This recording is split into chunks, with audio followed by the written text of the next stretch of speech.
మీ ఎలాంటి వ్యాపార ప్రకటనలకైనా వెంటనే మా ఛానల్ సంప్రదించండి. ప్రస్తుతం మనతో పాటు ప్రముఖ ఆధ్యాత్మికవేత్త, జ్యోతిష్య వాస్తు పండితులు, లలితాదేవి ఉపాసకులు బ్రహ్మశ్రీ నానాజీ పట్నాయక్ గారు ఉన్నారు. గురువుగారితో మాట్లాడేద్దాం. నమస్కారం గురుగారు. శ్రీమాత్రే నమః. గురుగారు, జనవరి మాసం విశేషంగా ధనుసు రాశి వారి పరిస్థితి ఏ విధంగా ఉంటుంది? ఎటువంటి జాగ్రత్తలు తీసుకోవాలి? కొత్త సంవత్సరం మొదటి నెల ఏమైనా తీపి గుర్తులు ఉంటాయా? ఓవరాల్గా ఎటువంటి జాగ్రత్తలు తీసుకోవాలి? ధనస్సు రాశి వారికి ఫస్ట్ ఆఫ్ ఆల్ నెల ప్రారంభంలోనే 4 గ్రహాలు, చంద్రుడు కూడా వచ్చి కలుస్తే 5 గ్రహాలు, పంచగ్రహ చతుర్గ్రహ కూటములు లగ్న ధనస్థానాల్లో తిరుగుతున్నాయి. అర్ధాష్టమ శని ఉందనే ఒక ఆలోచన ఉంది వీరికి.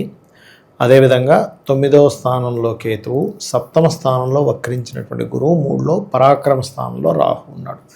ఎప్పుడు కూడా ప్లానెట్స్ ఎలా ఉన్నాయి, మనకేమి విషయాన్ని చెప్తున్నాయి, ఏ విషయాల్లో మనం జాగ్రత్తగా ఉండాలనే విషయం తెలుసుకుంటే సరిపోతుంది.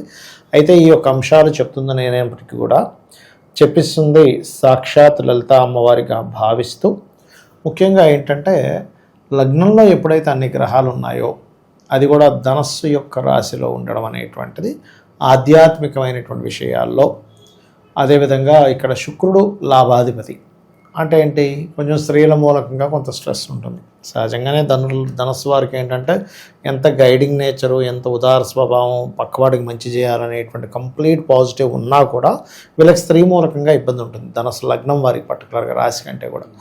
కాబట్టి అందుకే నేను నా రీసెర్చ్ కూడా ఆ రాశితోనే స్టార్ట్ అయింది, ఆ లగ్నంతోనే స్టార్ట్ అయింది. కాబట్టి పర్ఫెక్ట్గా నాకు ఆస్ట్రాలజీ పనిచేస్తుందని కూడా అక్కడే అర్థమైంది నాకు. ఎందుకంటే ఇది ఛాలెంజింగ్గా చెప్పగలను. ధనస్సు లగ్నంలో పుట్టారు, వృషభ రాశిలో లేదా తులారాశిలో గ్రహాలు ఉన్నాయి. ఆ దశ వచ్చిందంటే వాడికి వివాహ జీవితంతో డిస్టర్బెన్స్ అనేది స్టార్ట్ అవుతూ ఉంటుంది, ముఖ్యంగా శుక్రదశ కనుక వస్తుంది. అయితే ఇక్కడ పర్టికులర్గా ఏంటంటే వీరికి కొంచెం బాధ్యతలు పెరగడం, శిష్యులు ఎవరైనా టీచింగ్ లైన్లో ఉండేటువంటి వారికి శిష్యుల యొక్క ఇది పెరగడం, ఆధ్యాత్మికంగా చక్కటి లైన్లోకి వెళ్ళడం అనేటువంటిది జరగనుంది, అందులో ఎటువంటి సందేహం లేదు. అయితే వీరికి అర్ధాష్టమ శని ఉంది కదా, ఈ అర్ధాష్టమ శనిలో అసలు మనం ఏం జాగ్రత్త తెలుసుకుంటే చాలు. భయపడడం కాదు, ఇక్కడ జ్ఞానం సంపాదించుకోవడం కావాలి. ఇప్పుడు ఏంటంటే ఎప్పుడైనా అర్ధాష్టమ శని నడిచేటప్పుడు విద్యార్థి దశలో ఉండేవాళ్ళు కొంచెం చదువు మీద కాన్సన్ట్రేషన్ తగ్గుతుంటుంది. వేరే వర్క్స్ అనుకోండి, ఇంకోటి అనుకోండి, శ్రమపూర్వకంగా వెళ్తూ ఉంటుంది. మరి ఇంకొంచెం యుక్త వయసులో ఉండేటువంటి వారికి చెయ్యని తప్పుకు నింద, ఇంకొంచెం యుక్త వయసు నుంచి ఇంకొంచెం కౌమార దశ లేకపోతే ఒక మధ్యవర్తిగా ఉండేటువంటి వారికి ఏంటంటే కొంచెం వీళ్ళు ఏదైనా ప్రాపర్టీస్ కొనుగోలు చేసేటప్పుడు కానీ, ఏదైనా కన్స్ట్రక్షన్ స్టార్ట్ చేసినప్పుడు కానీ కాస్త చూసుకొని చేయాలి, బికాజ్ ఆఫ్ ఈ కాంబినేషన్. మరి ఈ 4 గ్రహాలు 2వ స్థానంలోకి వెళ్తాయి. నెక్స్ట్ ఎప్పుడైతే 2వ స్థానం ధనస్థానంలోకి వెళ్తాయో 13, 14 తేదీల నుంచి గతంతో పోల్చుకుంటే ఫైనాన్షియల్గా మంచి గ్రోత్ ఉంటుంది, అందులో ఎటువంటి సందేహం లేదు. సో మనం ఎక్స్పెక్ట్ చేయొచ్చు ఆఫ్టర్ 13, 14 తర్వాత గతంలో అంటే నెలంతా కలిపితే 20,000 వచ్చే వ్యక్తికి 10,000, 20,000 అడిషనల్గా వచ్చే ఛాన్సెస్ ఉంటాయి. అంటే ఉదాహరణ చెప్తాను, 20,000 అని కదా, 20 లక్షలు వచ్చే వ్యక్తికి 30 లక్షలు రావచ్చు, 40 లక్షలు రావచ్చు. 30 కోట్లు వచ్చే వ్యక్తికి 300 కోట్లు వచ్చే వ్యక్తికి ఇంకా పెరగవచ్చు, చెప్పలేము మనం. అంటే ధనస్థానంలో గ్రహాలు ఉన్నందుకు. అయితే ఈ ధనస్థానంలో గ్రహాలు ఉన్నందుకు ధనయోగం ఎలా ఇస్తుందో కుటుంబ స్థానం కూడా అవుతుంది. కాబట్టి కుటుంబ వ్యవహారాల విషయంలో కొంత ఘర్షణ కూడా ఉంటుంది, ఎవరికైనా మనీ ఇవ్వడం వల్ల కొంత ఘర్షణ కూడా ఉంటుంది. అయితే ఎప్పుడైతే 3వ స్థానంలో సిబ్లింగ్ హౌస్ అండ్ పరాక్రమ స్థానంలో రాహు ఉన్నాడో, పరాక్రమం ఏదైతే మనిషి ధైర్యం చేస్తాడో ఆ ధైర్యానికి తగ్గట్టుగా వీళ్ళకి ఫలితం కూడా ఉంటుంది. ఓకే, అలాగే విదేశాలకు వెళ్ళి చదువుకోవాలి, ఎందుకంటే రాహు యొక్క ఎనర్జీస్తో శని ఉన్నాడు కాబట్టి అవి కొంతవరకు ఆలస్యం అవుతూ ఫలిస్తాయి, అందులో ఎటువంటి సందేహం లేదు. అండ్ అలాగే సిబ్లింగ్ వరుస వాళ్ళని విదేశాలకు పంపించాలి, లేదా సిబ్లింగ్ హెల్ప్తో విదేశాలకు వెళ్ళాలి. ఒక్కోసారి తమ్ముడో అన్న విదేశాల్లో ఉంటాడు, అలాంటప్పుడు వారి ద్వారా వెళ్ళాలనే ప్రయత్నం కూడా ఫలిస్తుందని చెప్పొచ్చు ఇక్కడ మనం.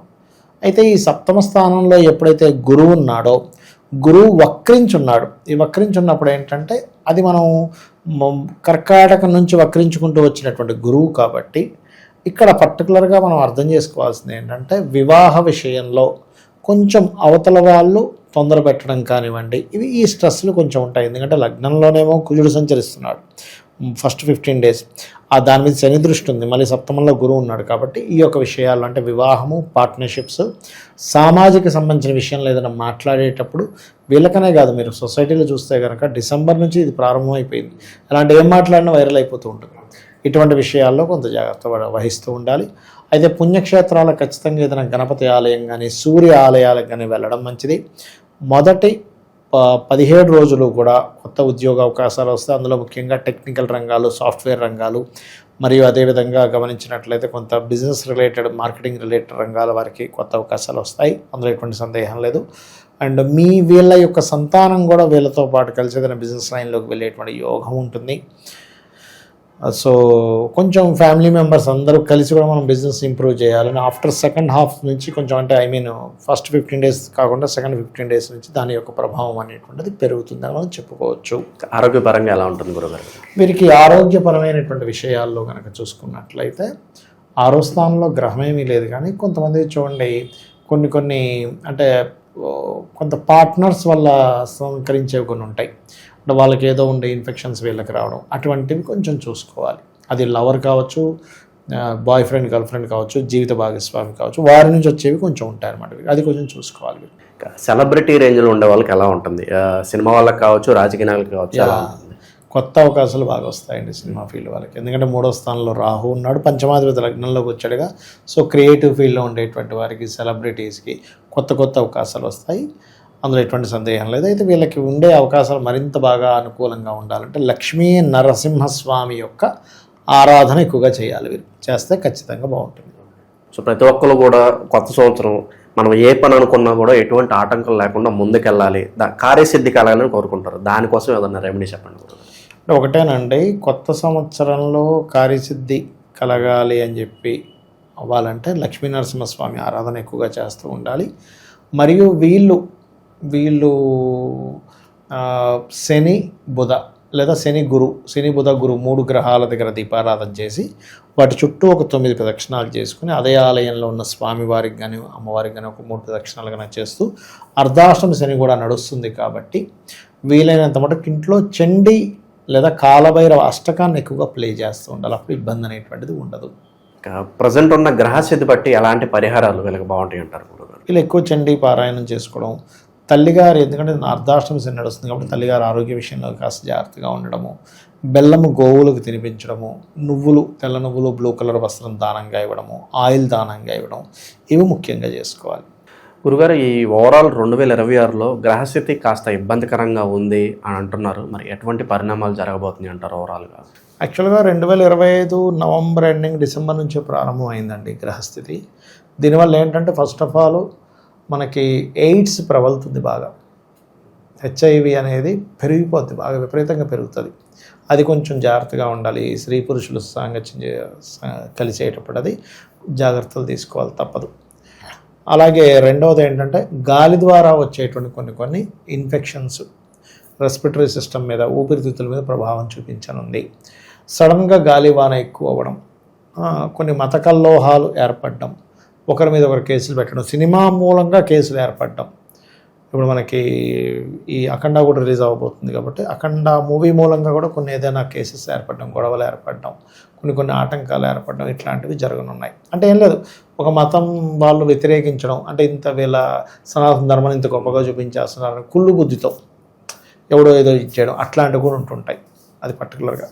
అలాగే మరొక విషయం ఏంటంటే ఇక్కడ కొంచెం గాసిప్స్, అంటే మనం ఏ తప్పు చేయకపోయినా, ఎందుకంటే మిథున రాశిలోకి వస్తున్న గురువు కదా, అక్కడ వక్రించిన గురువు కదా, కూడా వక్ర సంబంధించిన ఫలితాలు ఇస్తూ ఉంటాడు. అది కాకుండా గురువు రాశుల్లో ఉండే ఈ 2 గ్రహాలు కూడా ఏం చేస్తుంటాయంటే అక్కడ మనం ఏమీ అనకపోయినా అన్నాడనే ఒక మాట రావడం, తద్వారా అనవసరమైన ఘర్షణలు, అనవసరమైన గాసిప్స్, అనవసరమైనవి. అందుకని ఏంటంటే వీలైనంత మట్టుకు రాజకీయ నాయకులు కానివ్వండి, సినిమా ఫీల్డ్కి వాళ్ళు కానివ్వండి, సమాజంలో ఒక పేరు ప్రఖ్యాతులు ఉన్న వారు కానివ్వండి, ఒక మాట మాట్లాడేటప్పుడు 1కి 4 సార్లు చూసి ఆచితూచి అడుగు వేయాలి. అదేవిధంగా సరిహద్దుల్లో ఈ జల ప్రాంతాలకి, సముద్ర ప్రాంతాలకు దగ్గరగా ఉండేటువంటి వారు, కొంచెం మంచుకొండల ప్రాంతాల్లో లాభాలు పొందేటువంటి ప్రదేశంలో ఉండేటువంటి వారు కాస్త జాగ్రత్తగా ఉండాలి. ఏ దేశం మీద ఇంకో దేశం మీద ఎప్పుడైనా ఏదైనా విమాన సంబంధంగా అటాక్ చేయవచ్చు. ఇది ప్రధానంగా గుర్తుపెట్టుకోవాలి. అయితే ఇది జూన్ వరకు ఈ వాయు సంబంధంగా వచ్చే ఇబ్బందులు ఉంటాయి. జూన్ తర్వాత నుంచి జల సంబంధమైన ఇబ్బందులు ఇస్తూ ఉంటుంది. అయితే ఇక్కడ మనం ఎప్పుడైనా బయటికి వెళ్ళేటప్పుడు మనకి ఎటువంటి ఇబ్బంది కలగకుండా ఉండాలి. సామాన్య మానవుడు కనుకుంటే వాళ్ళ ఇష్టదైవాన్ని తలుచుకొని వెళ్ళడం చాలా మంచిది, గుర్తుపెట్టుకోండి. అలాగే మరొక విషయం ఏంటంటే చండీ పారాయణం, గోసేవ చేయడం, వీలైనంత మటుకు దగ్గరలో ఉన్న ఆంజనేయ స్వామి కానీ దుర్గాదేవి కానీ అమ్మవారి ఆలయాలకు వెళ్ళడం వల్ల ఎవరికి వారు రక్షింపబడతారు, అమ్మవారి అనుగ్రహంతో రక్షింపబడాలనే మనస్ఫూర్తిగా కోరుకుంటాం. ఓవరాల్గా ఈ జనవరి మాసం ధనుసు రాశి వారికి ఏ విధంగా ఉంటుంది, ఎటువంటి జాగ్రత్తలు తీసుకోవాలి, చాలా బాగా వివరించారు. ధన్యవాదాలు. శ్రీమాత్రే నమః.